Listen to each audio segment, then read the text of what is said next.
شهر رمضان الذي أنزل فيه القرآن هدى للناس وبينات من الهدى والفرقان. السلام عليكم ورحمة الله وبركاته. الحمد لله رب العالمين والصلاة والسلام على سيد الأنبياء والمرسلين نبينا محمد وعلى آله وصحبه أجمعين، أما بعد. يقول الله سبحانه وتعالى: قل للمؤمنين يغضوا من أبصارهم، وقال تعالى: وقل للمؤمنات يغضضن من أبصارهن. محترم حاضرین، اللہ سبحانہ وتعالیٰ کا ارشاد ہے کہ نبی صلی اللہ علیہ وسلم آپ مومن مردوں سے کہیے کہ وہ اپنی نگاہوں کی حفاظت کریں۔ دوسری جگہ اللہ نے فرمایا کہ نبی صلی اللہ علیہ وسلم آپ مؤمنات سے کہیں کہ وہ اپنی نگاہوں کی حفاظت کریں۔ جہاں تک بات نگاہوں کی حفاظت کی جائے، جی ہاں، یہ ایک ایسا فتنہ ہے اور ایک ایسی معصیت اور ایسا گناہ ہے جس میں اور جس گناہ کی نحوست سے اکثر لوگ دو چار ہیں، بلکہ آپ یہ سمجھیں کہ شیطان کے پھندوں میں ایک بڑا پھندا جو نگاہ کے ذریعے جاری ہوتا ہے اور ہر فتنہ اور فساد اور شر کی وجہ بنتا ہے، وہ نگاہ کا بے لگام چھوڑ دینا ہے۔ کتنے ہی ایسے عابد تھے، کتنے ہی ایسے نیک اللہ والے تھے جنہیں صرف ان نگاہوں نے برباد کر دیا، اور کتنے ایسے نوجوان لڑکے اور لڑکیاں ہیں جن کے فتنے اور فساد اور بربادی کی بڑی وجہ یہی نگاہوں کی عدم حفاظت ہے۔ بلکہ آپ دیکھیں کہ زنا ہو یا فاحشہ ہو، یہ جو کام دور حاضر کے اندر بکثرت انجام دیے جاتے ہیں، اس کی سب سے بنیادی وجہ یہی نگاہ ہے۔ اسی لیے اللہ تبارک و تعالیٰ نے مومنوں کو حکم دیا کہ وہ اپنی نگاہوں کی حفاظت کریں۔ اس کے ساتھ ساتھ اللہ نے مومن خواتین کو بھی حکم دیا کہ وہ اپنے نگاہوں کی حفاظت کریں، بلکہ اللہ تبارک و تعالیٰ نے انہیں بار بار اس چیز کی طرف ابھارا۔ اللہ تعالیٰ نے ارشاد فرمایا: اللہ نور السماوات والارض مثل نورہ کمشکات، کہ اللہ تبارک و تعالیٰ آسمان و زمین کا نور ہے، پھر اللہ نے اس کے نور کی مثال دی۔ یاد رکھیے کہ انسان کے دل میں ایمان کا ہونا، ہدایت کا ہونا، یہ اللہ کا نور ہے، اور جو آدمی نگاہ کی حفاظت نہیں کرتا، اللہ تعالیٰ دل کے اس نور سے اسے کیا ہے، محروم کر دیتا ہے۔ لہذا یہ بات ہمیں سمجھنی ہوگی کہ نگاہوں کی اہمیت کتنی ہے۔ خصوصی طور پر نگاہ کے مسئلے میں سب سے اہم بڑا مسئلہ خواتین کا ہے۔ اللہ تعالیٰ نے مردوں کے لیے خواتین کو فتنہ اور آزمائش بنایا ہے۔ اللہ نے کہا: زین للناس حب الشہوات من النساء والبنین والقناطیر المقنطرۃ من الذہب والفضہ، کہ اللہ تبارک و تعالیٰ نے لوگوں کے لیے جو سب سے چیز مزین اور محبوب کی ہے، اللہ نے وہ عورتوں کو بنایا ہے، پھر بچے ہیں، پھر سونا چاندی ہے، اس کے علاوہ دیگر دنیا کا ساز اور سامان ہے۔ حافظ ابن کثیر رحمہ اللہ فرماتے ہیں کہ جب اللہ تبارک و تعالیٰ نے دنیا کے ساز و سامان کا ذکر کیا اور مردوں کے نزدیک محبوب چیز کا ذکر کیا، تو اس کی شروعات اللہ نے عورتوں سے کی، کیونکہ بقیہ جتنی چیزیں ہوں، چاہے وہ دنیا کا فتنہ ہو، مال کا فتنہ ہو، یا گھوڑے اور سونے چاندی کا فتنہ ہو، جیسے ہم دور حاضر کے اعتبار سے گاڑیوں اور کار کا فتنہ ہو، یہ سب کیا ہے، عورت کے فتنے کے بعد ہی مردوں کے لیے ہوتے ہیں۔ اس لیے اللہ کے نبی کہا کرتے: ما ترکت بعد فتنة اضر على الرجال من النساء، کہ میں نے اپنے بعد مردوں پر عورت سے بڑھ کر کوئی اور آزمائش نہیں چھوڑی ہے۔ محترم حاضرین، آپ دیکھیں اللہ کے نبی علیہ الصلوۃ والسلام خواتین کو نصیحت کرتے، کیا نصیحت کرتے؟ یا معشر النساء تصدقن فانی رأیتکن اکثر اہل النار، آپ کہتے ہیں اے عورتوں کی جماعت، تم بکثرت صدقہ کیا کرو، اس لیے کہ میں نے جہنم میں تمہیں اکثر دیکھا ہے۔ وجہ پوچھی گئی، خواتین نے وجہ پوچھی: وَبِمَا یا رسول اللہ، اے اللہ کے نبی ایسا کیوں ہے؟ تب آپ نے کہا: تکثرن اللعن وتکفرن العشیرہ ما رأیت من ناقصات عقل ودین اذهب للب الرجل الحازم من احداکن، اللہ کے نبی نے کہا کہ تم لعن تان زیادہ کرتی ہو، اس کے علاوہ اپنے شوہروں کی نافرمانی کرتی ہو۔ پھر اس کے بعد اللہ کے نبی صلی اللہ علیہ وسلم نے کہا کہ میں نے کسی جسم کے اعتبار سے، عقل کے اعتبار سے، دین کے اعتبار سے کسی کمزور عورت کو نہیں دیکھا، مگر وہ سب سے مضبوط اور ہمت والے آدمی کے ایمان کو لے جاتی۔ لہذا آپ سمجھ سکتے ہیں کہ عورتیں یہ مردوں کے لیے کس قدر فتنہ ہے۔ اگر آدمی اپنے نگاہوں کی حفاظت نہ کرے، خواتین پردے کا اہتمام نہ کرے، اسلام نے جو معیار بتایا ہے اگر اس کا خیال نہ کرے تو یہ فتنہ حاصل ہونا یا ان فتنوں سے بچنا یہ بڑا ہی ناممکن ہے۔ امام نووی رحمہ اللہ کہا کرتے کہ تم عورتوں کے فتنوں سے بچا کرو، اور اسی طرح خصوصی طور پر گھر کے مسئلے میں کسی گھر میں داخل نہ ہو۔ اور اس کے علاوہ آپ یہ دیکھیں کہ بات اگر عورتوں کی فتنوں کی جائے تو عورتیں خصوصی طور پر جب گھر سے باہر نکلتی ہے تو شیطان انہیں مزین کر دیتا ہے، جیسے کہ امام مجاہد بن جبر المکی رحمہ اللہ کہا کرتے اذا اقبلت المرأة جلس الشیطان على رأسها فزینها لمن ينظر، کہتے ہیں کہ جیسے ایک عورت گھر سے باہر نکلتی ہے شیطان آ کر اس کے سر پر بیٹھ جاتا ہے، اور جو بھی اس عورت کو دیکھتا ہے شیطان اسے خوبصورت بنا کر پیش کرتا ہے، ٹھیک ہے، اور جب وہ پلٹتی ہے تو اس کے پیٹھ پر بیٹھ جاتا ہے، اور جب پیچھے کے اعتبار سے اسے کوئی دیکھتا ہے تب بھی شیطان اسے مزین کر دیتا ہے۔ اس لیے آپ دیکھیں کہ کتنے ہی ایسے نیک اور دیندار لوگ ہیں جن کو شیطان نہ دنیا کے ذریعے برباد کر پایا، جنہیں نہ شیطان کیا ہے مال کے ذریعے برباد کر پایا، بلکہ اکثر نیک لوگوں کی بربادی عورتوں کے ذریعے ہی ہوئی ہے۔ اس لیے کہتے ہیں کہ شیطان اس بات سے مایوس ہو گیا ہے کہ انسان آزمائش پہ نہیں پڑے گا، چاہے وہ انبیاء ہو، صدیقین ہو، شہداء ہو، صالحین ہو، علماء ہو، شیطان ان کو گمراہ نہیں کر پائے گا، نہ انہیں شرک میں ملوث کر پائے گا، نہ بدعتوں میں، لیکن ایک طریقہ ہے جس کے ذریعے شیطان نیک لوگوں کو بھی نہیں بخشتا ہے، وہ عورتوں کا ذریعہ ہے۔ محترم حاضرین، بات اگر نگاہ کی حفاظت کی کرے، قرآن میں ہو، حدیث میں ہو، بلکہ آپ اس پر اجماع کو دیکھیں تو اس پر اتفاقی فیصلہ ہے کہ اجانب کی طرف نگاہ کا اٹھانا حرام ہے۔ قرآن میں اللہ نے صاف نصیحت کرتے ہوئے کہا قل للمؤمنین یغضوا من ابصارہم ویحفظوا فروجہم، اے نبی مومنوں سے کہیے کہ وہ اپنی نگاہوں کو نیچی رکھے، اپنے شرمگاہوں کی حفاظت کرے، ذالک ازکا لہم، یہ چیز ان کے لیے زیادہ بہتر ہے، بے شک اللہ تعالیٰ کی ذات تمہارے تمام اعمال سے باخبر ہے۔ وقل للمؤمنات، اللہ نے کہا نبی مومنات سے کہیے کہ وہ اپنی نگاہوں کو نیچے رکھیں اور اپنے شرمگاہوں کی حفاظت کریں۔ محترم حاضرین، حافظ ابو بکر العامری رحمہ اللہ کہا کرتے یہاں جو اللہ تبارک و تعالیٰ نے نگاہوں کی حفاظت کا حکم دیا ہے، یہاں پر بھی اللہ نے یہ نہیں کہا کہ تم کلی طور پر اپنی نگاہوں کی حفاظت کرو، بلکہ نگاہوں کو نیچے کرنے کا حکم دیا، کیونکہ اللہ سبحانہ و تعالیٰ جو ہمارا خالق ہے، وہ مالک ہے، جانتا ہے کہ انسان کی نگاہ اتنی خطرناک چیز ہے کہ انسان چاہ کر بھی اسے کنٹرول نہیں کر سکتا، اور ایک آدمی جن چیزوں تک نہیں پہنچ سکتا انسان کی نگاہ وہاں تک پہنچ جاتی ہے۔ انسان کا ہاتھ، اس کا پیر، اس کا ارادہ، اس کا جسم وہاں تک نہیں جائے گا جہاں تک انسان کی نگاہ پہنچتی ہے۔ اس لیے جس آدمی نے اپنی نگاہ کو بے لگام چھوڑ دیا وہ اتنے گناہوں کو لا کر اس کے دل میں ڈال دے گی جس کے کوئی اندازہ انسان نہیں لگا سکتا۔ محترم حاضرین، اب یہاں پر قرآن کریم کی آیت تو صاف موجود ہے، حدیث کے اندر بھی اللہ کے نبی علیہ الصلوۃ والسلام سے پوچھا گیا النظر الفجاء، اچانک جو نظر پڑتی ہے اس کے بارے میں پوچھا گیا، تو اللہ کے نبی صلی اللہ علیہ وسلم کہتے ہیں کہ فَأَمَرَنِي أَنْ أَصْرِفَ بَصَرِي، حضرت جریر بن عبداللہ البجلی کہتے ہیں کہ اچانک میری نگاہ کسی خاتون پر پڑ جائے تو اللہ کے نبی نے کہا کہ چہرہ تم پھیر لینا، چہرہ پھیر لینا۔ تو اگر انسان بغیر کسی قصد کے، ہاں جان بوجھ کر نہیں، بغیر کسی قصد کے کسی پر نگاہ پڑ جاتی ہے تو شریعت اسلامیہ پہلے نگاہ کو معاف کرتی ہے، کیونکہ نگاہ کا پڑنا یہ طے، لہذا اس پر کوئی گناہ نہیں ہے، لیکن انسان کیا ہے دوبارہ نہ دیکھے، یا جان بوجھ کر، اگر پہلی بھی نگاہ انسان جان بوجھ کر دیکھے گا اس پر انسان کا گناہ ملنا طے ہے۔ اللہ کے نبی نے کہا تھا یا علی لا تتبع النظرة النظرة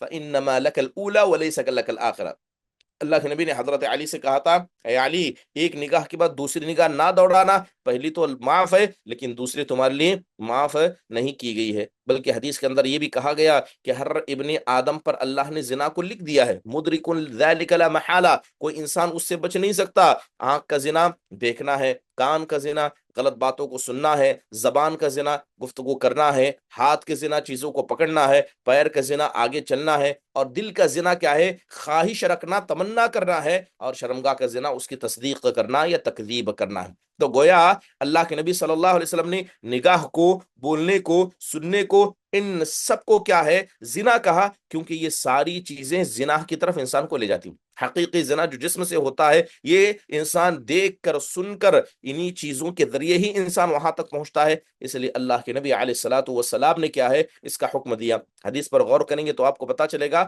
کہ اللہ کے نبی نے سب سے پہلے جس زنا کا ذکر کیا وہ آنکھ تھی، آپ نے کہا زنا آنکھ کا زنا نگاہ ہے، کیونکہ انسان کا ہاتھ ہو، اس کا پیر ہو، اس کا دل ہو یا اس کی شرمگاہ ہو، یہ سب کے سب کیا ہے؟ یہ انسان کی نگاہ پر ڈیپینڈ کرتی ہیں۔ اگر انسان نگاہ کو اپنی نگاہ کو آزاد چھوڑ دے تو یہ نگاہ کان کی برائی، دل کی برائی اور جسم کی برائی تک انسان کو لے ہی جاتی ہے۔ لہذا انسان کو سب سے پہلے اس کام سے بچنا چاہیے، اور یاد رکھیے کہ شیطان جو انسان کے دل تک پہنچتا ہے، خصوصی طور پر ایمان والوں کے دل تک، تو ایمان والے کے دل تک پہنچنے کا سب سے بڑا ذریعہ یہ انسان کی نگاہی ہے۔ محترم حاضرین، ایک حدیث مبارکہ آتی ہے جس کے اندر اللہ کے نبی علیہ الصلوۃ والسلام نے ذکر کیا، ٹھیک ہے، بڑی مشہور روایت ہے۔ حضرت عبداللہ بن عباس کی ایک عورت آئی اور اللہ کے نبی علیہ الصلوۃ والسلام سے آ کر گفتگو کر رہی تھی۔ حضرت ابن عباس نے اس کو دیکھا اور لگاتار دیکھ رہے تھے، آپ نے حضرت ابن عباس کا چہرہ پھیرا، ٹھیک ہے، پھر اس کے بعد بھی وہ لگاتار دیکھنے لگے، تو اللہ کے نبی صلی اللہ علیہ وسلم نے ان کو پلٹ کر بیٹھنے کے لیے کہا،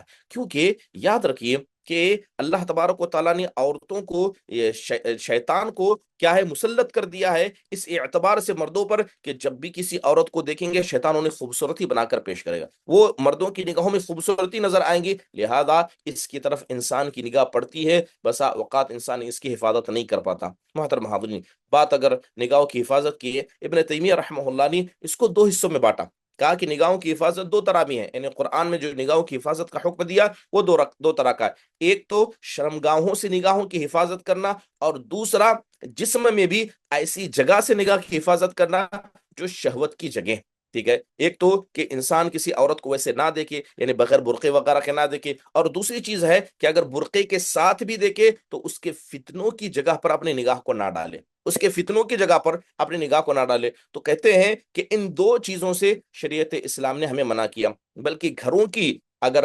گھروں کے مسئلے میں نگاہ کی حفاظت کی جائے تو ابن قیم رحمہ اللہ نے اپنی کتاب مدارج السالکین کے اندر اس کو دو قسموں سے ذکر کیا۔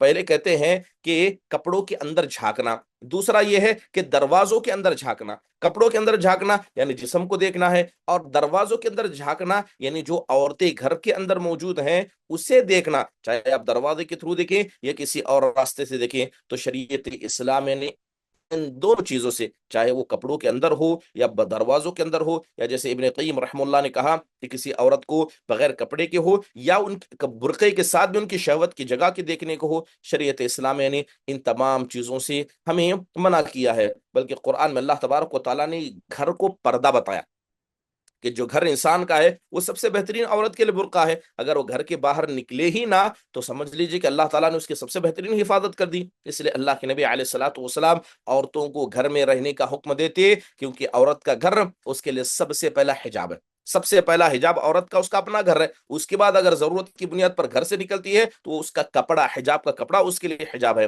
اللہ نے گھروں کے بارے میں کہا واللہ جعل لکم مما خلق ظلال وجعل لكم من الجبال اکنانا وجعل لكم سرابیل تقیکم الحر وسرابیل تقیکم بأسکم۔ تو اللہ تبارک و تعالیٰ نے یہاں پر انسان کے بدن پر جو لباس کا ذکر کیا ہے اس کا تعلق اسی سے۔ محترم حاضرین، اب سوال یہ پیدا ہوتا ہے کہ آخرکار انسان اپنی نگاہوں کو بے لگام چھوڑتا کیوں ہے؟ اس کی وجہ کیا ہے؟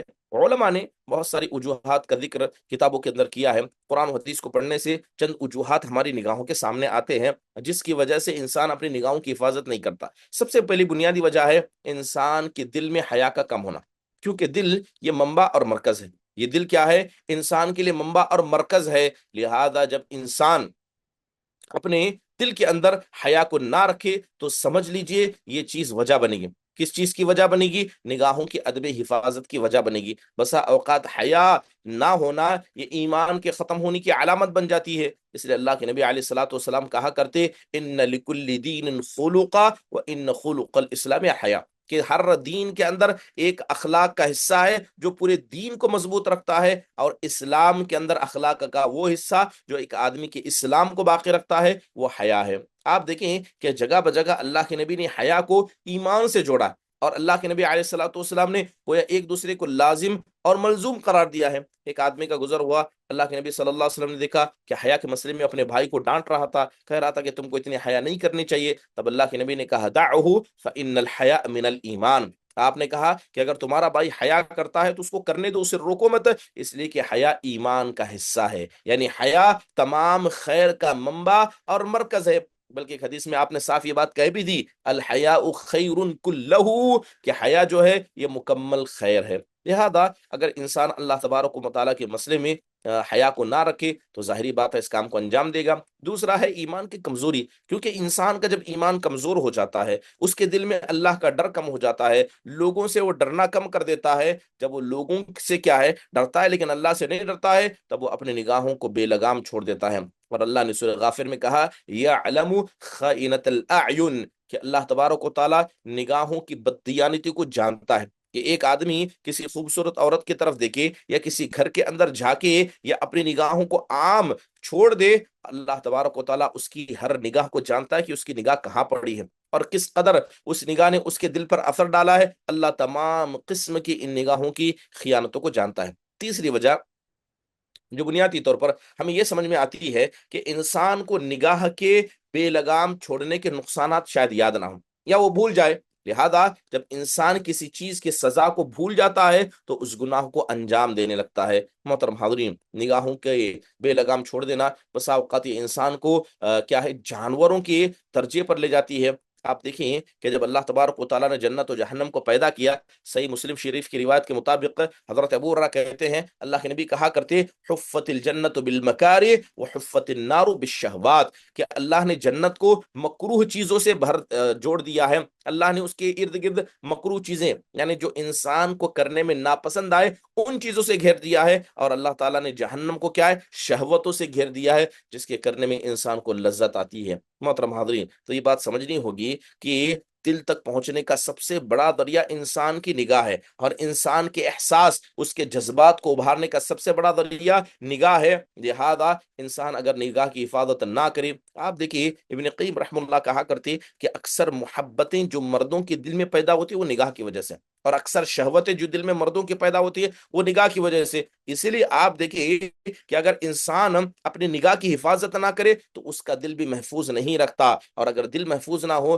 تو اس دل میں تقویٰ کیسے پیدا ہوگا، نیک عمل کا جذبہ کیسے پیدا ہوگا۔ اور اسی لیے آپ دیکھیں گے کہ عشق و معاشقے کا مزاج جو آج لوگوں میں عام ہے، اس کی بنیادی وجہ یہی نگاہ کی حفاظت کا نہ ہونا۔ اس کے علاوہ چوتھی علامت ہے انسان اپنی خواہشات کی اتباع کرے، انسان اپنی خواہشات کی اتباع کرے، اپنی خواہشات کو آزاد چھوڑ دے، جیسا من چاہتا ہے ویسا کرے۔ یہ بنیادی وجہ ہے نگاہ کی حفاظت نہ کرنے کی۔ اللہ نے کہا وَأَمَّا مَنْ خَافَ مَقَامَ رَبِّهِ وَنَهَى النَّفْسَ عَنِ الْهَوَىٰ فَإِنَّ الْجَنَّةَ هِيَ الْمَأْوَىٰ، کہ جو آدمی اللہ کے سامنے کھڑے ہونے سے نہیں ڈرتا اور اپنی نفس کو خواہشات سے نہیں روکتا، ایسا آدمی کیا ہے جو آدمی اللہ کے سامنے کھڑے ہونے سے ڈر گیا اور اپنے نفس کو خواہشات سے روک لیا تو ایسے آدمی کا ٹھکانہ جنت ہوگا۔ محترم حاضرین، ایک آدمی برائی کا ارادہ کرتا ہے لیکن حساب و کتاب کو یاد کرتا ہے تو اس برائی کو چھوڑ دیتا ہے۔ اس لیے اللہ کے نبی نے کہا کہ جب بھی انسان کے دل میں کوئی غلط خواہش پیدا ہو، وہ سب سے پہلے اس خواہش کے پورا کرنے کی وجہ سے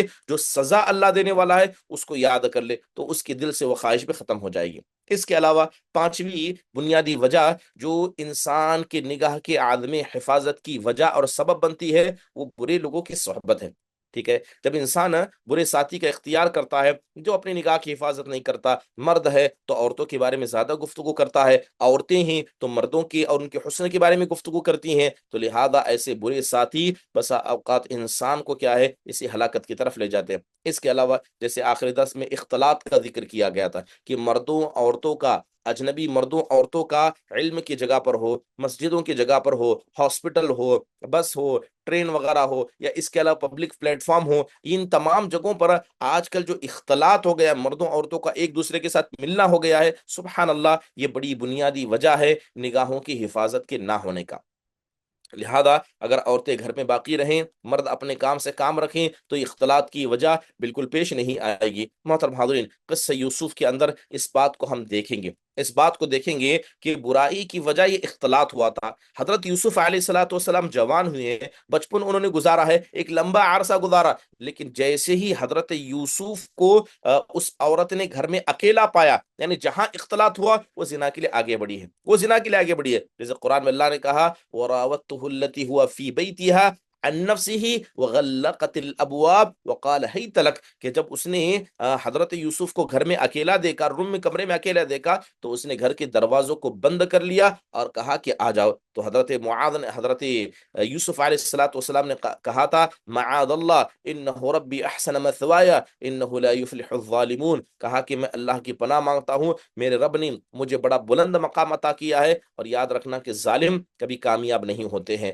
تو یہ امرات عزیز کیا ہے، حضرت یوسف علیہ الصلوۃ والسلام کے ساتھ جب ایک جگہ اکٹھا ہوئی اور اسے امن محفوظ ہوا کہ کوئی ہمیں دیکھ نہیں رہا ہے، تو فوراً اس نے اس کام کا مطالبہ کیا۔ تو یاد رکھیے کہ اختلاط ایک بڑی بنیادی وجہ بنتا ہے مرد اور عورت کے ایمان کے برباد ہونے کا، اس لیے اللہ نے کہا وقرنا فی بیوتکن، کہ عورتیں اپنے گھر میں رہا کرے، زمانے جاہلیت کا تبرج نہ کیا کرے، بلکہ اللہ نے یہاں تک کہا وَإِذَا سَأَلْتُمُوهُنَّ مَتَاعًا فَاسْأَلُوهُنَّ مِنْ وَرَاءِ حِجَابٍ ذَلِكَ أَطْهَرُ لِقُلُوبِكُمْ وَقُلُوبِهِنَّ، کہ جب تمہیں کوئی عورتوں سے، اجنبی عورتوں سے کوئی چیز مانگنی بھی ہو ضرورت کی بنیاد پر، تو پردوں کے پیچھے سے سوال کیا کرو، یہ تمہارے اور ان کے دل کے لیے پاکی اور صفائی کا ذریعہ ہے۔ اس کے علاوہ بنیادی وجہ جیسے اسباب اور بھی ہو سکتے ہیں۔ محترم حاضرین، اب سوال یہ ہے کہ انسان اپنے نگاہوں کی حفاظت کیسے کرے؟ ٹھیک ہے، وہ کون سے اسباب ہو سکتے ہیں جن کی وجہ سے انسان اپنے نگاہ کی حفاظت کر سکتا ہے؟ بنیادی طور پر اگر انسان اسباب جاننا چاہے تو اللہ تبارک و تعالیٰ کی مراقبت ہے۔ انسان اپنے دل میں ہمیشہ رکھے کہ میں کچھ بھی کر رہا ہوں، میں کہیں بھی دیکھ رہا ہوں، اللہ تعالیٰ مجھے دیکھ رہا ہے۔ وما تكون في شأن وما تتلو منه من قرآن ولا تعملون من عمل إلا كنا عليكم شهيدا إذ تفيضون فيه۔ اللہ تعالیٰ صاف فرماتے ہیں کہ جب دنیا کے اندر کوئی بھی تم عمل کرتے ہو، یاد رکھنا تم ہمیں وہاں موجود پاؤ گے، یعنی اللہ تعالیٰ دیکھ رہا ہے۔ جیسے ابھی نگاہوں کے بارے میں یہ آیت پڑھی گئی سورہ غافر کی، یعلم خائنۃ الاعین وما تخفی الصدور، کہ اللہ نگاہوں کی خیانتوں کو اور دل کے اندر چھپے رازوں کو جانتا ہے۔ لہذا اگر انسان اپنے دل میں ہمیشہ اس بات کا مراقبت رکھے کہ کوئی نہیں، مجھے اللہ ہی دیکھ رہا ہے، تو یہ چیز انسان کو نگاہ کی بددیانتی سے بچا سکتی ہے۔ دوسرا، بری موت۔ انسان کو اپنے سوء خاتمے سے ڈرنا چاہیے، کیونکہ انسان جب اپنی نگاہوں کی حفاظت نہیں کرتا اور لگاتار گناہ کرتے رہتا ہے تو یہ چیز انسان کے دل کو مردہ کر دیتی ہے، اور اگر انسان کسی ایک گناہ کو لگاتار کرتا رہے تو بسا اوقات یہ چیز انسان کی بری موت کی وجہ بھی بن جاتی ہے۔ اللہ تبارک و تعالیٰ نے کہا وَيَزِيدُ اللَّهُ الَّذِينَ اهْتَدَوْا هُدًى، کہ اللہ تعالیٰ لوگوں کی ہدایت میں، ان کی توفیق میں مزید اضافہ کرتا ہے، لیکن یہ کب ہوتا ہے؟ جب انسان کیا ہے، اللہ تعالیٰ کی اطاعت بکثرت کرے اور گناہوں سے اپنے آپ کو بچا کر رکھے۔ اللہ نے کہا فَلَمَّا زَاغُوا أَزَاغَ اللَّهُ قُلُوبَهُمْ وَاللَّهُ لَا يَهْدِي الْقَوْمَ الْفَاسِقِينَ، کہ جب ان لوگوں نے اللہ تبارک و تعالیٰ کے مسئلے میں گناہوں کو بکثرت انجام دیا تو اللہ تعالیٰ نے ان کے دلوں کو کیا ہے، قید خانے میں ڈال دیا، ان کے دل شہوتوں کی قید میں لگ گئے، لہذا اللہ کبھی بھی فاسق قوم کو ہدایت نہیں دیتا ہے۔ محترم حاضرین، اس کے علاوہ جو اور اسباب ہو سکتے ہیں جس کے ذریعے انسان کیا ہے، جو گناہ ہے، جو نگاہ کی حفاظت کا مسئلہ ہے، اس میں آخرت کو یاد کر کے وہ سمجھ سکتا ہے۔ انسان کو سمجھنا چاہیے کہ یہ آزمائش ہے میرے لیے، اللہ نے میری نگاہ کو میرے حوالے کیا ہے، مگر اس کی حفاظت کرنے کا مجھے حکم بھی دیا ہے، اگر اب نہیں تو اللہ تعالیٰ ضرور ایک دن حساب لے گا، اور اللہ تبارک و تعالیٰ غافل نہیں ہے اور اللہ بھولنے والوں میں سے نہیں ہے۔ لہذا اس چیز کو نگاہ کے سامنے رکھے اور یہ جان لیں کہ میں اپنی نگاہ کو اگر حفاظت نہیں کروں گا تو یہ تمام گناہوں کی وجہ بن جائے گی۔ انسان جان لے کہ یہ اللہ کی نعمت ہے اور بطور آزمائش مجھے دیا جا رہا ہے، اس لیے اللہ کے نبی دعا کرتے تھے یا مقلب القلوب ثبت قلبی علی دینک۔ محترم حاضرین، اچھے لوگوں کی صحبت اختیار کرنا ایک بنیادی وجہ ہو سکتی ہے کہ جب انسان اچھے لوگوں کی صحبت اختیار کرے، اچھی جگہوں کا اختیار کرے، تو وہاں پر وہ اپنی نگاہ کی حفاظت کر سکے۔ اس لیے اللہ کے نبی کہا کرتے الرجل علی دین خلیلہ فلینظر احدکم من یخالل، کہ آدمی اپنے دوست کے دین پر ہوتا ہے، لہذا دیکھ لے کہ وہ کس کے ساتھ دوستی کر رہا ہے۔ تو لہذا نیک لوگوں کی صحبت ہے، علمی مجلسوں کے اندر بیٹھنا ہے، حقیقت میں یہ انسان کے دل میں اللہ کی محبت کو پیدا کر دیتا ہے، شیطان اس کے وسوسوں سے بچانے کی وجہ بن جاتا ہے۔ اس کے علاوہ ایک بنیادی وجہ کہ انسان ضرورت کے بغیر راستوں میں اور عورتوں کی گزرنے کی جگہ نہ بیٹھے۔ ٹھیک ہے، جہاں سے عورتوں کا گزر ہوتا ہے نہ وہاں جائے، نہ راستوں میں بکثرت جائے، اگر جائے تو اپنی نگاہ کو نیچے رکھ کر جائے۔ یہ انسان کے نگاہ کے حفاظت کا ذریعہ بن سکتی ہے، کیونکہ آپ دیکھیں جہاں پر عام راستے ہیں، جہاں مرد و خواتین اکثر گزرتے ہیں، اگر انسان انہی راستوں سے اختیار کرے، انہی راستوں پر جائے، تو ظاہری بات ہے نگاہ ٹکرائے گی۔ اس لیے ایسے راستوں کا اختیار کرے جہاں پر عورتیں نہ آتی ہو نہ جاتی ہو، یہ زیادہ بہتر ہے۔ اللہ کے نبی صلی اللہ علیہ وسلم صحابہ سے کہا کرتی، ایاکم والجلوس فی الطرقات، کہ تم راستوں پر بیٹھنے سے بچو۔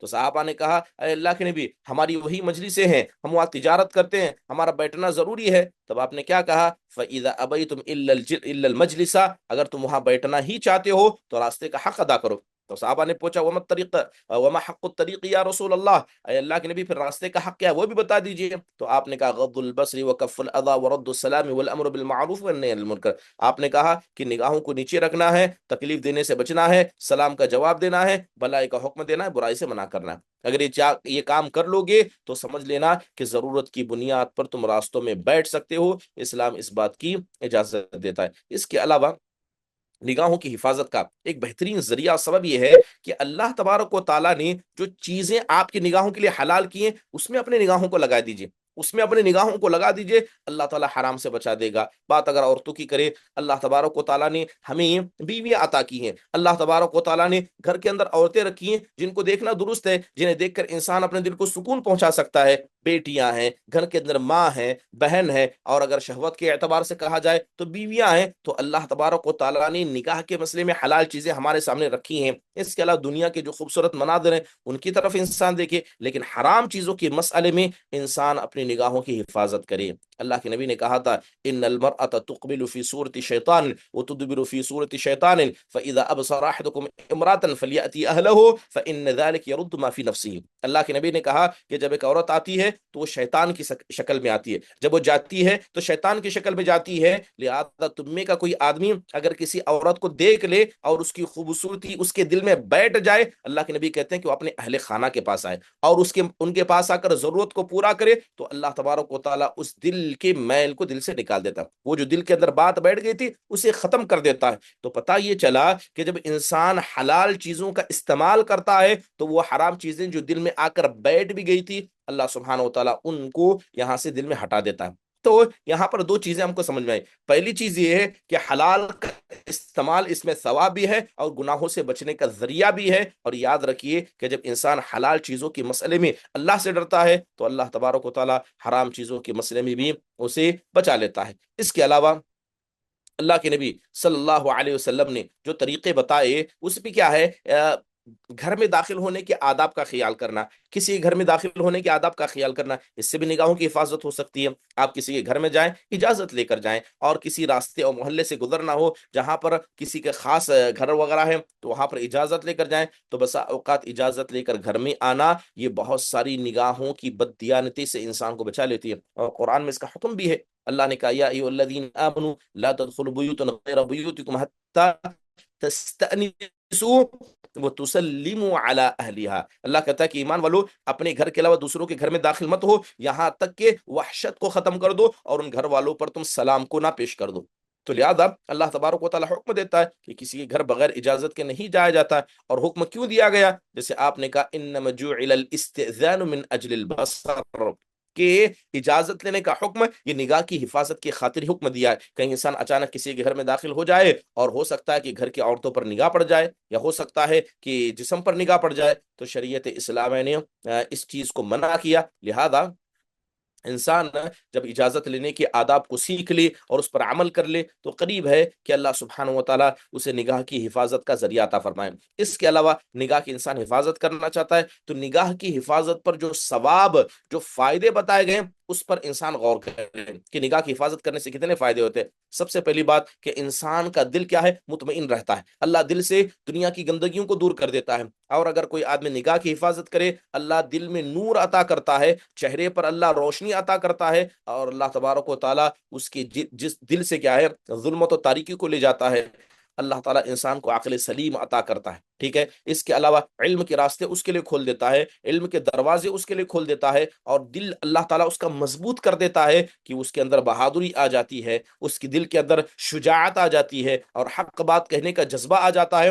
بلکہ جو آدمی اپنے دل کو دنیا کی چاہتوں سے نکال دیتا ہے اللہ تعالیٰ کی محبت اس دل کے اندر آ کر بیٹھ جاتی ہے۔ بلکہ نگاہوں کی حفاظت یہ انسان کو جہنم کے دروازے سے بچا دیتی ہے، شہوتوں کے دروازے سے بچا دیتی ہے، انسان کی عقل اس کی وجہ سے پختہ ہوتی ہے، اس کا دل مضبوط ہوتا ہے، اللہ کی محبت اس کی وجہ سے آتی ہے، حکمت اسی کی وجہ سے آتی ہے۔ بلکہ دل اگر دنیا کی لذتوں سے پاک ہو تو وہ اللہ پر غور کرتا ہے، وہ اللہ کی نشانیوں پر غور کرتا ہے، قیامت کے احوال پر غور کرتا ہے، اور یہ چیز اس کے دل میں ایمان کی حلاوت کو محسوس کرنے پر مجبور کر دیتی ہے۔ لہذا نمازوں سے اس کے دل میں اللہ کا ڈر پیدا ہوتا ہے، اللہ کی اطاعت ہے، نفس کی راحت ہے، آنکھ کی راحت ہے، اس کے علاوہ آنکھ جیسی عظیم نعمت کا شکر ادا کرنا ہے، اور سارا معاشرہ زنا سے بچ جائے گا اور شیطان رسوا ہوگا۔ یہ سارے فائدے ہیں نگاہوں کی حفاظت کے۔ لہذا جو آدمی نگاہ کی حفاظت کرنا چاہتا ہے وہ ان تمام فائدوں کو اپنی نگاہ کے سامنے رکھ لے،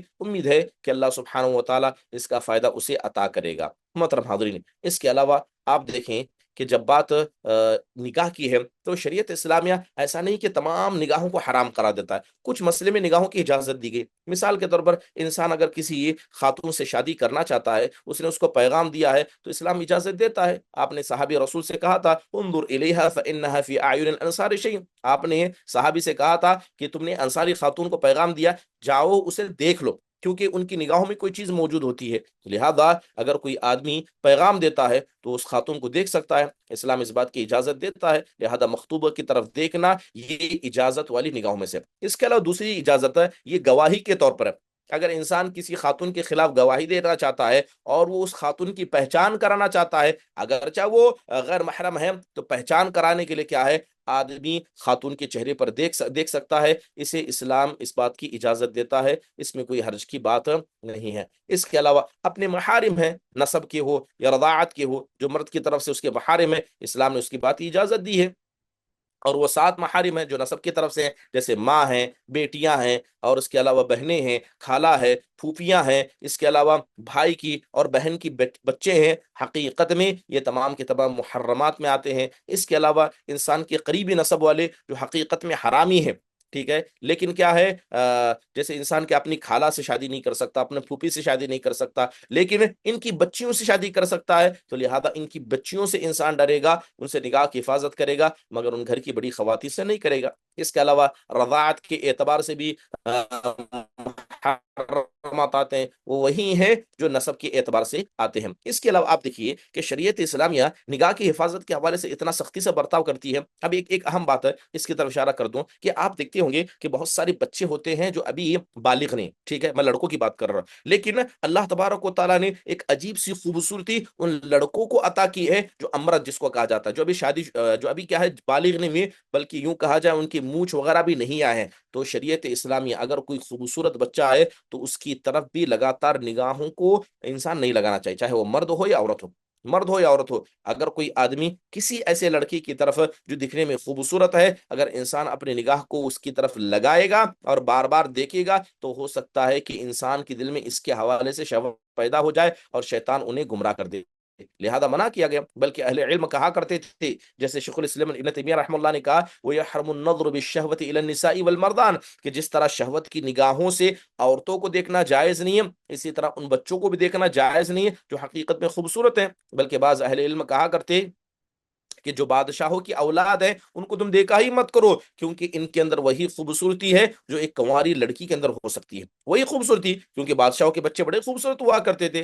حسن بن ذکوان کہا کرتے کہ مالداروں کے بچوں کے ساتھ مت بیٹھا کرو، چاہے وہ مرد ہو یا عورت ہو، کیونکہ ان کے اندر نزاکتیں عورتوں والی ہوتی ہیں۔ تو لہذا جو گھر اللہ تعالیٰ کی مال و دولت سے نوازا گیا ہے، تو ان بچوں کے اندر وہی نزاکتیں آ جاتی ہیں جو گھر کی عورتوں کی نزاکتیں ہیں، اور بس اوقات یہ نزاکتیں ایک مرد کے فتنے کی وجہ بن جاتی ہیں، اس لیے منع کیا کرتے تھے۔ لہذا آپ دیکھیں کہ شریعت اسلامیہ نگاہ کے مسئلے میں کتنی سختی کرتی ہے۔ اس کے علاوہ انسان کو فضول چیزوں میں اپنی نگاہ کو زیادہ نہیں برباد کرنا چاہیے۔ دنیا ہے، گھر ہے، گاڑی ہے، یا اس کے علاوہ کسی آدمی کی دولت ہے، تو اسلام نے منع کیا کہ انسان اپنی نگاہ کو یہاں بھی نہ چھوڑے۔ مثال کے طور پر ہم اکثر دیکھتے ہیں بڑی عمارتوں کو انسان دیکھ لے، خوبصورت گاڑیوں کو دیکھ لے، یا اس کے علاوہ خوبصورت کیا ہے منظر کو دیکھ لے، تو انسان تمنا کرتا ہے کہ کاش یہ میرے پاس ہوتی ہے۔ تو شریعت اسلامیہ کہتی ہے کہ یہ فضول نگاہ ہے، انسان کو اس کے مسئلے میں اپنی نگاہ کو نہیں دوڑانا چاہیے، جیسے اللہ نے کہا وَلَا تَمُدَّنَّ عَيْنَيْكَ إِلَىٰ مَا مَتَّعْنَا بِهِ أَزْوَاجًا مِّنْهُمْ زَهْرَةَ الْحَيَاةِ الدُّنْيَا لِنَفْتِنَهُمْ فِيهِ وَالرِّزْقُ رَبِّكَ خَيْرٌ وَأَبْقَىٰ۔ اللہ تعالیٰ نے نبی صلی اللہ علیہ وسلم کو نصیحت کرتے ہوئے کہا کہ نبی آپ ان کافروں کی طرف اپنی نگاہوں کو نہ دوڑائیے، کیونکہ اللہ نے ان کو بیویوں سے نوازا ہے، اللہ نے دنیا کی ان کو خوبصورتی عطا کی ہے، اللہ تبارک و تعالیٰ نے دنیا کا ساز و سامان عطا کیا ہے، اللہ ان کو آزمانا چاہتا ہے، اور آپ جان لیجئے کہ جو آپ کے رب کے پاس جو رزق ہے وہ بہتر ہے اور ہمیشہ باقی رہنے والا ہے۔ تو انسان زیادہ تر اچھی چیزوں کو نہ دیکھے، ورنہ انسان کے دل میں یہ تمام چیزیں بیٹھ جاتی ہیں۔ پوری دنیا اللہ تبارک و تعالیٰ نے دنیا کی چیزوں کو بڑا مزین کر کے بنایا، ان جعلنا ما علی الارض زینت اللہ، کہ زمین پر جو ہے سب زینت ہے، سب خوبصورتی ہے، تاکہ انسان کو آزمایا جائے کہ کون انسان بہتر عمل کرنے والا ہے۔ اس لیے اللہ کے نبی کہا کرتے انظروا الی من هو اسفل منکم، کہ دیکھو اس آدمی کو جو مال میں تم سے کمتر ہے، اس آدمی کی طرف نہ دیکھنا جو تم سے بہتر ہے، ورنہ تم اللہ کی نعمت کا بھی شکر گزاری نہیں کر پاؤ گے۔ اس لیے سلف صالحین کو چیز ناپسند تھی، ٹھیک ہے، یہ چیز ناپسند تھی کہ لوگوں کی خوبصورت گھروں کو دیکھا جائے، دل میں انسان کے تمنا پیدا ہو جائے، ان کی سواریوں کو دیکھا جائے، اس میں انسان کے دل میں تمنا پیدا ہو جائے۔ تو حقیقت میں انسان کو اپنی نگاہ کو کان دوڑانا چاہیے آسمان کی طرف، ٹھیک ہے۔ اللہ نے کہا افلا ينظرون الى الابل كيف خلقت، کہ آپ اونٹوں کی طرف نہیں دیکھتے کہ اللہ نے کیسا پیدا کیا۔ کہیں اللہ نے کہا وَكَأَيٍّ مِّنْ آيَةٍ فِي السَّمَاوَاتِ وَالْأَرْضِ يَمُرُّونَ عَلَيْهَا وَهُمْ عَنْهَا مُعْرِضُونَ، کہ کتنی ہی ایسی نشانیاں ہیں جو آسمان و زمین میں موجود ہیں، انسان دیکھتا ہی نہیں ہے، جبکہ وہ اسے اعراض کرتا ہے۔ انسان دنیا کی خوبصورتی کو دیکھتا ہے، چاہیے آپ آسمان کی خوبصورتی کو دیکھیے، اللہ تعالیٰ نے جو زمین بنائی اس کی خوبصورتی کو دیکھیے۔ کہیں اللہ نے کہا هو الذي انزل من السماء ماء فاخرجنا به نبات كل شيء، اللہ تعالیٰ نے اس لمبی آیت کے اندر ذکر کیا کہ کیسے کیسے اللہ تبارک و تعالیٰ نے دنیا کو مزین کیا ہے۔ لہذا انسان دنیا کی خوبصورتی کو دیکھے، یعنی جو نیچرل ہے ان چیزوں کو دیکھ کر اللہ تبارک و تعالیٰ کو یاد کرے، ان چیزوں کو انسان نہ دیکھے جو چیزیں انسان کے دل میں ایسی خواہشات کو پیدا کر دیں گے۔ اس کے علاوہ شریعت نے منع فرمایا بار بار پلٹ کر دیکھنے سے۔ آپ کیا ہے اپنی نگاہ کو سیدھا رکھا کیجیے اور چلا کیجیے، بار بار انسان جو ادھر ادھر نگاہ مارتا ہے تو یہ کثرت التفات بھی انسان کو گناہ کی طرف لے جاتا ہے۔ اس لیے ابراہیم نخعی رحمہ اللہ کہا کرتے لیس من المروءۃ کثرۃ الالتفات فی الطریق، کہ یہ مروت یعنی یہ اچھے اخلاق کا ایسا نہیں ہے کہ انسان اپنے سر کو بار بار ہلاتے رہے، ادھر ادھر دیکھتا رہے، یہ مروت نہیں، بلکہ دیکھ کر سامنے چلتے رہیے، یہ مروت ہے۔ بلکہ ابن حبان نے جو احمق لوگ ہوتے ہیں، غیر عقل مند ہوتے ہیں، ان کی علامت بتایا کہ بار بار اپنے سروں کو دائیں بائیں گھماتے رہتے ہیں۔ تو لہذا اس چیز سے بھی انسان کو بچنا چاہیے۔ اللہ تعالیٰ سے دعا ہے کہ اللہ تبارک و تعالیٰ یہ نگاہ کا فتنہ جو ایک عظیم فتنہ بن کر دور حضرت کے اندر آیا ہے، اللہ تعالیٰ اس سے ہم سب کو بچا کر رکھے، اللہ حفاظت فرمائے۔ اقول قولی هذا واستغفر الله لي ولكم ولسائر المسلمين من كل ذنب فاستغفروا انه هو الغفور الرحیم۔ اگر کسی کو سوال ہو تو مختصر انداز سے پوچھ لیں۔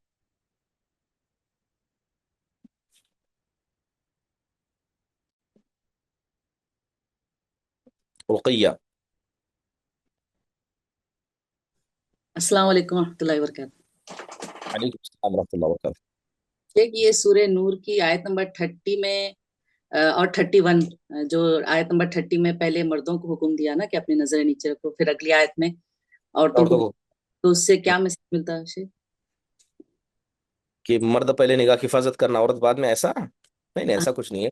آیتوں کی ترتیب سے وہ چیزیں ثابت نہیں ہوتی۔ کئی ایک جگہوں پر اللہ تبارک و تعالیٰ نے مردوں عورتوں دونوں کو حکم دیا، نگاہ کی حفاظت یہ دونوں کی ذمہ داری ہے۔ ایسا نہیں ہے کہ عورت برقع پہن لے تو اجنبی مردوں کی طرف دیکھے، نہیں، ایسا بھی نہیں ہے کہ مرد جب کوئی عورت برقع پہنے تو اس کی طرف دیکھے۔ نگاہیں ٹکرانی نہیں چاہیے، مین اہم نگاہیں ٹکرانی نہیں چاہیے۔ اور یہ بات آپ سمجھیے، پہلی نگاہ کو معاف کیا گیا کیونکہ مردوں کی نگاہیں بڑی تیز ہوتی ہیں، ٹھیک ہے، کوئی بھی مرد ہو اس کی نگاہ بڑی تیز ہوگی۔ آپ دیکھیں کہ اگر شریعت اسلام نے پہلی نگاہ کیوں معاف کی، کیونکہ انسان اسے روکنے کی طاقت رکھتا ہی نہیں، کتنا بھی کوشش کرے۔ شرمگاہ کی حفاظت کا حکم دیا گیا، نگاہوں کو نیچے کرنے کا حکم دیا گیا، ٹھیک ہے۔ تو ظاہری بات ہے مرد اس کے پہلے مکلف ہیں کیونکہ وہ گھروں کے باہر زیادہ رہتے ہیں، وہ گھر کے باہر زیادہ رہتے ہیں، اس کے بعد عورتیں اس کی مکلف، اس میں کوئی سوال نہیں، ٹھیک ہے، بالکل درست بات ہے، لیکن یہ ترتیب نہیں ہے کہ پہلے یہ دوسرے وہ، دونوں کو مکلف ہے۔ ایسا جوائنٹ فیملی میں ایسا اب کوئی آئے، مطلب کوئی باہر سے آئے تو ایسا محفل میں ایسا محفل میں بیٹھ سکتے کہ شیخ شوہر کے ساتھ میں اور اگر اجنبی مرد ہیں تو نہیں بیٹھنے چاہیے، اجنبی مرد ہیں تو نہیں بیٹھنے چاہیے۔ اس کے علاوہ گھر کے اگر جوان لڑکی ہیں، اگر جب محرم ہے لیکن جوان لڑکے ہیں تو خواتین ان کے ساتھ نہیں بیٹھنا چاہیے۔ جی، جزاک حیاک اللہ، مرحبا۔ کیونکہ اللہ تبارک و تعالیٰ نے جو خواتین کا دائرہ بنایا بڑا محدود بنایا، ٹھیک ہے، اگر وہ اپنے دائرے میں رہی وہ اللہ کے سب سے زیادہ قریب ہے. زاہدہ.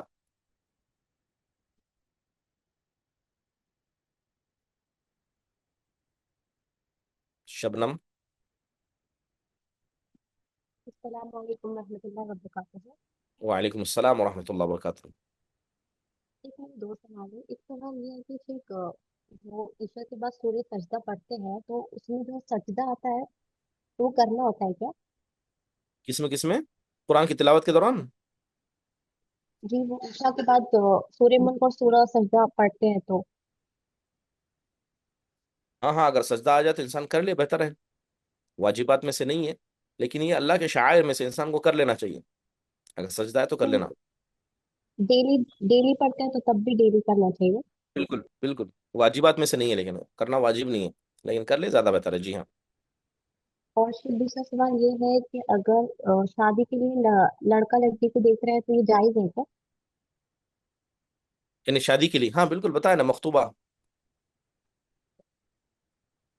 جو پیغام دیا ہے، پیغام دیکھنے کا حکم ہے. اب یہاں مسئلہ ہمارے یہ کیا ہے، پیغام ایک بار دیتے ہیں 50 بار دیکھتے ہیں، تو بس آپ یہ بھی فتنے کی وجہ بن جاتے ہیں.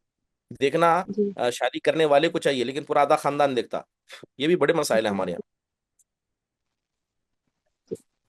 اور جو دیکھنے کا حکم دیا، آمنے سامنے دیکھنے کا حکم دیا گیا. تصویر میں ایک بار دیکھے، ویڈیو کال میں ایک بار دیکھے، پھر سامنے آ کر دیکھے. اللہ رحم فرمائے. زاہدہ.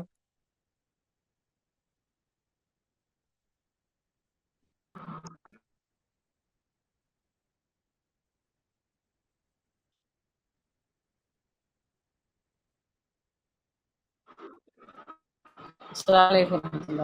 وعلیکم السلام ورحمۃ اللہ وبرکاتہ. جی شیخ اعتکاف میں پردے نہیں لگائے تو بیٹھ سکتے ہیں مسجد میں؟ اگر پردے کا اہتمام نہیں ہے تو کیا اعتکاف میں بڑھ سکتا ہے؟ ایسا مجھے سنائی دیا، کیا یہ صحیح ہے؟ جی جی، مطلب ہاں، لیڈیز کا انتظام ہے لیکن اس کے اندر پردہ نہیں لگا ہے تو ہم لوگ تو کیا؟ نہیں نہیں، کوئی مسئلہ نہیں. اصل میں آپ کے پردے کا انتظام ہے، مستقل مسجد بیٹھ سکتے ہیں. ہاں، یہ جو پردے وردے لگائے جاتے ہیں یہ انسان کیا ہے، عبادت میں لگنے کے لیے. اگر پردے وردے لگ جائے تو آزو بازو کی چیزیں نظر نہیں آتی، وہ انسان کا دائرہ محدود ہوتا ہے، اسی میں اللہ کو بار بار یاد کرتا رہے گا تو دل بھی مانوس رہے گا. اگر اوپن پلیس ہے، ہر کوئی ایک دوسرے کا دیکھ رہا ہے، تو ظاہری بات ہے یہ چیزیں عبادت میں رکاوٹ بنتی ہیں. بیٹھ سکتے ہیں، کوئی حرج کی بات نہیں، لیکن پردہ لگا لے یہ زیادہ بہتر ہے. جی ٹھیک، جزاک اللہ خیر. حیاک اللہ وبرکاتہ. چلیے ٹھیک ہے، پھر اجازت دیجیے، ختم مجلس کی دعا پڑھیے. سبحانک اللہم و بحمدک، اشہد ان لا الہ الا انت استغفرک و اتوب الیک. السلام علیکم ورحمۃ اللہ وبرکاتہ.